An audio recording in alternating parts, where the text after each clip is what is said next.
जो स्टोन है, mystery stone, तो इसका क्या बोल रहे थे? ऑस्ट्रेलिया का कोई आया था तो कितना दे रहा था? वो दे रहा था नेपाली 4-5 लाख। नेपाली 4-5 लाख दे रहा था कि भाई इतना दे रहा हूँ आप दे दो। बॉस ने क्या बोला?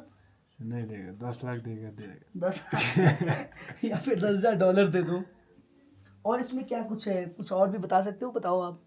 ये कुछ नहीं है, हमारा बॉस को गिफ्ट में ला के दिया है, जो एक्सप्लोरर होता है ना। हाँ हाँ, हमारा बॉस है यहाँ का। तो इसके ऊपर रिसर्च वगैरह भी हुआ? नहीं वैसा तो नहीं, जस्ट बॉस तो ला के भाई रख सच में दिया। ऑक्सीजन की लेवल कमी महसूस हो रही है।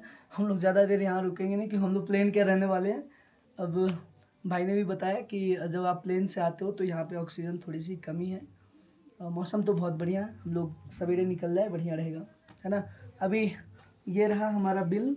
हमने मिंट टी पिया और 150 रुपये का है ये टी, और बहुत बढ़िया लगा। उसके अंदर 3 पत्ता था जो पुदीना का था, और हॉट वाटर के साथ उसको पीजिए, that is fresh mint T.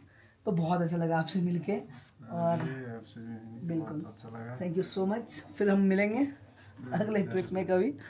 अभी हमें जाना पड़ेगा, हम लेट हो जाएंगे।